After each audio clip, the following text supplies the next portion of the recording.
Hello friends, welcome back to English Karkalam. This is Mageshwari. இன்னைக்கான வீடியோல நம்ம வந்து could and used to இந்த ரெண்டு வேர்ட்ஸ்க்கு இடையில இருக்கக்கூடிய டிஃபரன்ஸ் என்ன and எப்போலாம் நம்ம இதை வந்து யூஸ் பண்ணலாம் அப்படிங்கறத தான் நம்ம பார்க்க போறோம். ஃபார் எக்ஸாம்பிள் நம்ம சொல்லுவோம் இல்லையா, நான் சின்ன வயசா இருக்கும்போது நிறைய கார்ட்டூன்ஸ் பார்ப்பேன். இதுக்கான மீனிங் என்ன? சின்ன வயசுல எப்பவோ ஒரு நிகழ்வுல தொடர்ச்சியா இந்த நிகழ்வு என்ன செஞ்சிட்டு இருந்திருக்கு, நடந்துட்டு இருக்கு. பட் இப்போ அந்த விஷயத்தை நம்ம கண்டினியூ பண்ணாமல் ட்ராப் பண்ணி விட்டுருப்போம் இல்லையா? ஸோ இந்த மாதிரி இடங்களில் தான் நம்ம வந்து யூஸ்டு டு அப்படிங்கிற வேர்ட் வந்து யூஸ் பண்ணணும், சரிங்களா? அதாவது கடந்த காலத்தில் ஒரு ஆக்ஷனை பண்ணிட்டு இருந்திருப்போம், ஆனால் இப்போ அந்த ஆக்ஷனை பண்ணாமல் ட்ராப் பண்ணியிருப்போம். குட் அப்படிங்கிற இந்த வேர்டை எப்போ நம்ம யூஸ் பண்ணணும் அப்படின்னா பாஸ்ட் எபிலிட்டி.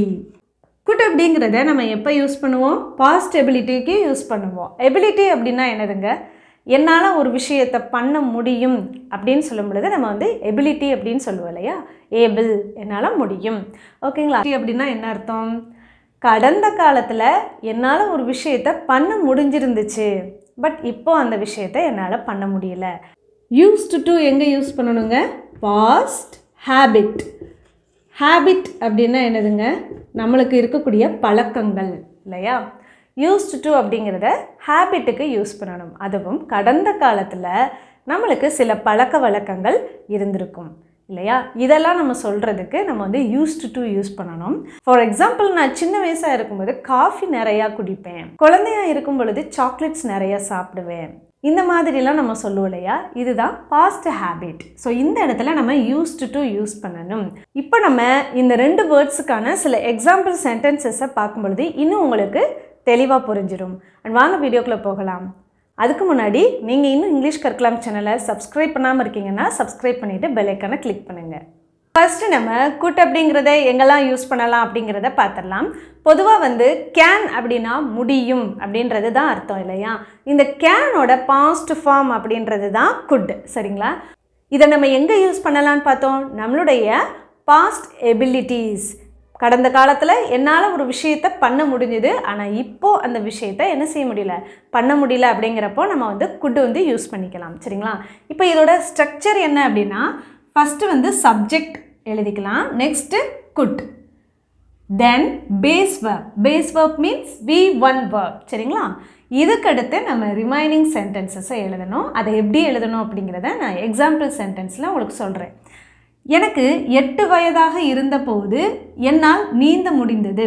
இப்போது இந்த சென்டென்ஸ்லையே பார்த்தீங்க அப்படின்னா, சின்ன வயசில் 8 வயசாக இருக்கும்போது என்னால் என்ன செஞ்ச முடிஞ்சிச்சு, ஸ்விம் பண்ண முடிஞ்சது.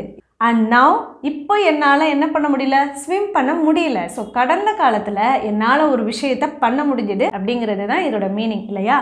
ஸோ ஃபஸ்ட்டு எப்பவும் போல் நம்ம சப்ஜெக்ட் குட் பேஸ் வெர்ப் வச்சு எழுதணும். அதுக்கு ஃபஸ்ட்டு நம்ம இந்த சென்டென்ஸை டிவைட் பண்ணிக்கலாம். எனக்கு 8 வயதாக இருந்த பொழுது, நெக்ஸ்ட்டு என்னால் நீந்த முடிந்தது. இப்போது இந்த நீந்த முடிந்தது அப்படின்றது இருக்கு இல்லையா, இதை நம்ம வந்து ஃபஸ்ட்டு எழுதிக்கலாம். இந்த மாதிரி நீந்த முடிந்தது, நீந்த தெரிந்தது, என்னால் படம் வரைய முடியும், இந்த மாதிரி தெரியும், முடியும், முடிந்தது, ஒரு விஷயத்தை பண்ண முடிந்தது, இப்படிலாம் வரும் பொழுது நம்ம குட்டு வந்து யூஸ் பண்ணணும். So at first we have to write the subject of the sentence, I. Next good எழுதணும். இப்போ முடிந்தது, I could. என்னால் முடிந்தது, என்ன செய்ய முடிந்தது, நீந்த முடிந்தது. ஸோ நெக்ஸ்ட் பேஸ் வெர்ப் நீந்துதல் இல்லையா? அதை எப்படி சொல்லுவோம்? ஸ்விம் அப்படின்னு சொல்லுவோம் இல்லையா? ஐ குட் ஸ்விம், என்னால் நீந்த முடிஞ்சிச்சு. எப்போ? எனக்கு 8 வயதாக இருந்த பொழுது. இப்போது அப்பொழுது, போது, இந்த மாதிரி வரும் பொழுது we can use when or while. இதுக்கப்புறம் நம்ம சப்ஜெக்ட் எழுதணும், எனக்கு. So subject is I. இப்போது 8 வயதாக இருந்த போதுன்னு சொல்லிட்டு இருக்குது. ஸோ அதனால் நம்ம என்னவாக இருந்தோம், சரிங்களா? நம்மளுடைய ஸ்டேட் இந்த மாதிரி சொல்லும் பொழுது பி வெர்பை நம்ம யூஸ் பண்ணணும். ப்ரெசன்ட் டென்ஸாக இருந்தால் நம்ம am is are யூஸ் பண்ணலாம். ஆனால் இது ஒரு பாஸ்ட் டென்ஸ் இல்லையா? அப்போது இந்த இடத்துல நம்ம வந்து ஐ வந்ததுனால வாஸ் யூஸ் பண்ணணும்.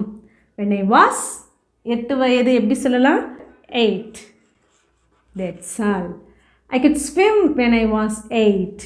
நெக்ஸ்ட் சென்டென்ஸ் வரும் இல்லையா, இதில் வென்க்கு அப்புறம் சப்ஜெக்ட் போட்டுட்டு நம்ம பாஸ்ட் டென்ஸுக்கான பி வேர்ப்ஸை யூஸ் பண்ணணும். சரிங்களா? இப்போ ஐ வந்ததுனால நம்ம வாஸ் யூஸ் பண்ணியிருக்கோம். ஐ, ஹீ, ஷீ, இட். இது எல்லாத்துக்கும் நம்ம வந்து என்ன யூஸ் பண்ணணுங்க? வாஸ். அதே இது வி, யூ அண்ட் தென் தே.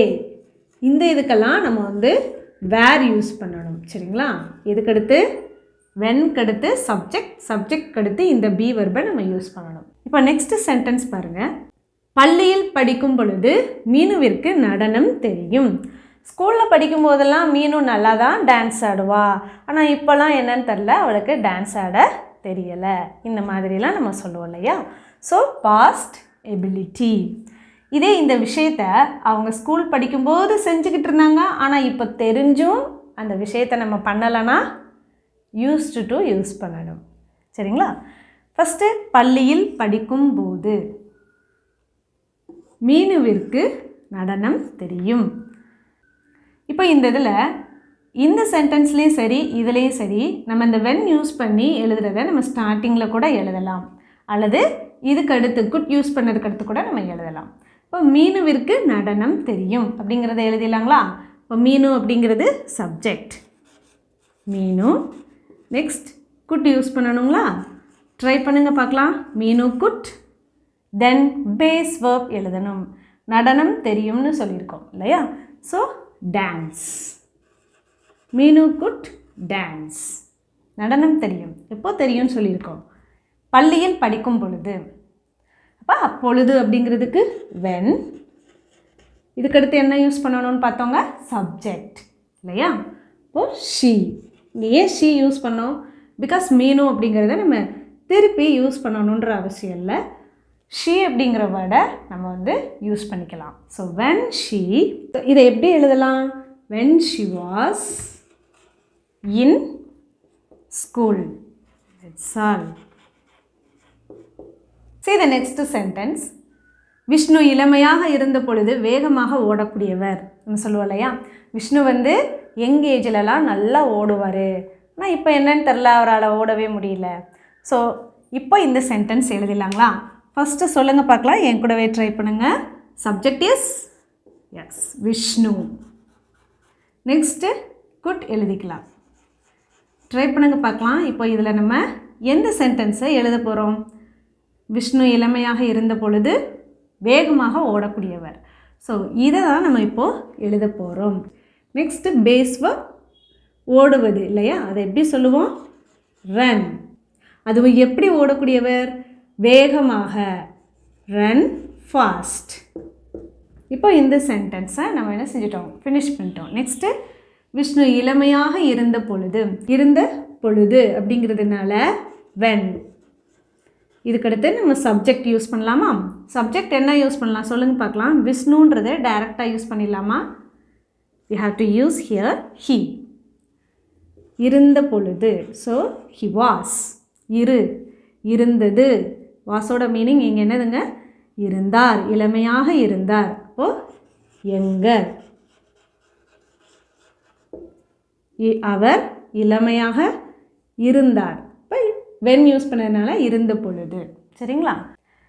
உங்களுக்கு நான் ஒரு சின்ன ஹோம்ஒர்க் கொடுக்குறேன். நான் சின்ன வயசாக இருக்கும் பொழுது என்னால் அழகாக எழுத முடிஞ்சிச்சு. இதுக்கான ஆன்சரை கமெண்ட் செக்ஷனில் சொல்லுங்கள். அவர் கல்லூரியில் படிக்கும் பொழுது அவருக்கு ஃப்ரெஞ்ச் மொழி பேச தெரியும். அவர் காலேஜ் படிக்கும் பொழுதெல்லாம் ஃப்ரெஞ்ச் மொழி சூப்பராக பேசுவார் அப்படின்னு சொல்லுவோம் இல்லையா? ஸோ ஃபர்ஸ்ட் அவர் கல்லூரியில் படிக்கும் பொழுது, நெக்ஸ்ட்டு அவருக்கு ஃப்ரெஞ்ச் மொழி தெரியும். So here which is subject he. Next என்ன எழுதணுங்க? குட். He could. தென் சொல்லுங்கள் பார்க்கலாம், என்ன எழுதணும்? Base verb. இங்கே வந்து பேச தெரியும்னு சொல்கிறோம் இல்லையா? So speak. He could speak. அவருக்கு பேச தெரியும் அல்லது பேச முடிந்தது. எந்த மொழியை? ஃப்ரெஞ்ச் மொழியை. ஃப்ரெஞ்ச். தட்ஸ். நெக்ஸ்ட்டு அவர் கல்லூரியில் படிக்கும் பொழுது, when he was in college. That's all. அவர்கள் குழந்தையாக இருந்த பொழுது கால்பந்து விளையாட தெரியும். அவர்களுக்கு கால்பந்து விளையாட தெரியும்.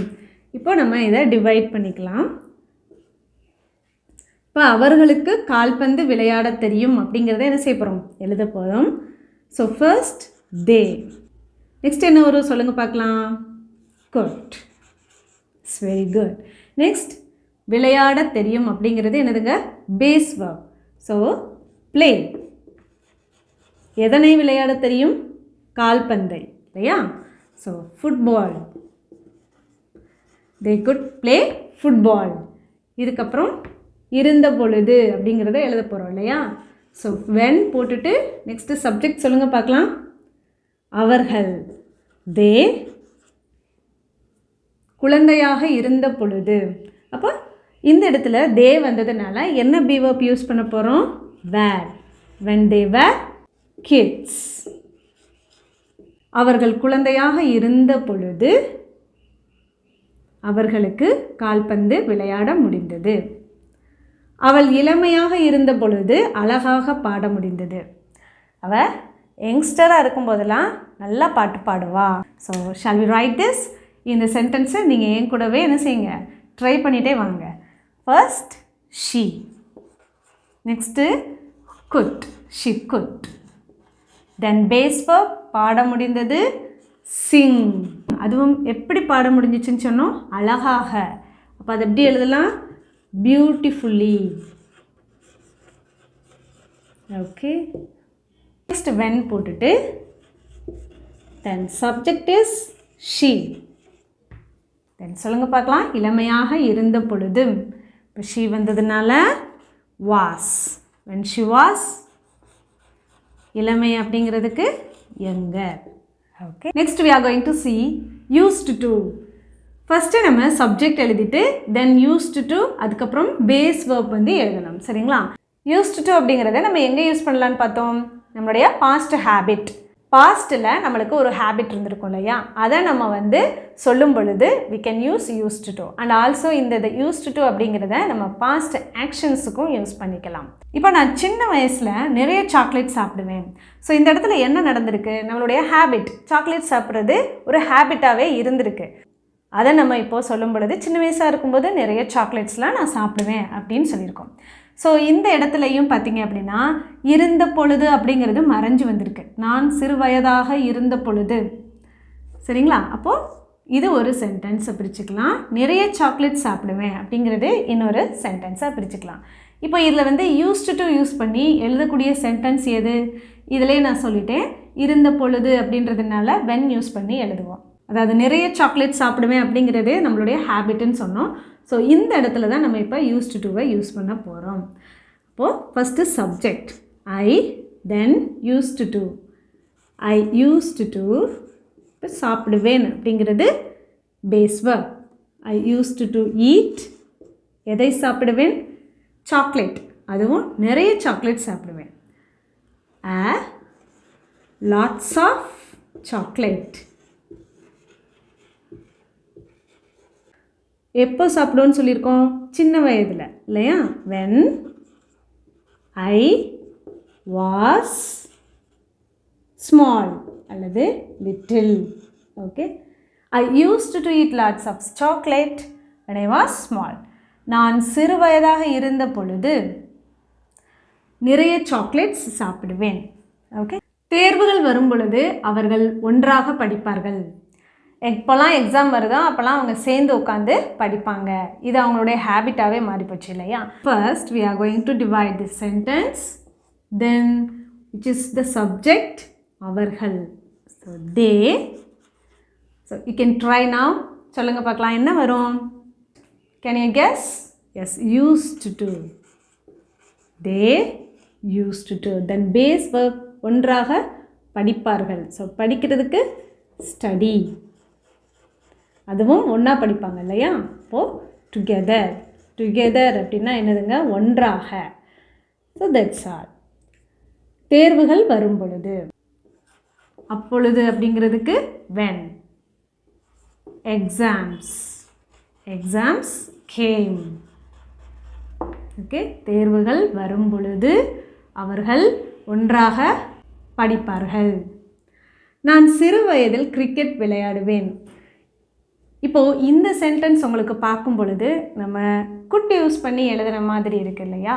பட் இதுக்கும் அதுக்கும் என்ன டிஃப்ரென்ஸ் அப்படின்னா, நான் சின்ன வயசில் கிரிக்கெட் விளையாண்டுக்கிட்டு இருந்தேன், ஆனால் இப்போ அந்த விஷயத்தை நான் பண்ணலை. பாஸ்ட்டில் நடந்த ஒரு ஆக்ஷன். அதே இது நான் சின்ன வயசுலலாம் நல்லா கிரிக்கெட் விளையாண்டுக்கிட்டு இருந்தேன், ஆனால் இப்போ என்னால் அந்த அளவுக்குலாம் விளையாட முடியல. ஸோ இது வந்து பாஸ்ட் எபிலிட்டி இல்லையா? கடந்த காலத்தில் ஒரு விஷயத்தை பண்ண முடிஞ்சுது அப்படின்னு சொல்லும் பொழுது தான் நம்ம என்ன யூஸ் பண்ணணுங்க? குட் யூஸ் பண்ணணும். சரிங்களா? நான் சிறு வயதில், அதாவது சிறு வயதாக இருந்த பொழுது. நெக்ஸ்ட்டு கிரிக்கெட் விளையாடுவேன். So here which is subject I. Used to. I used to. விளையாடுவேன் அப்படிங்கிறது பேஸ் வெர்ப்.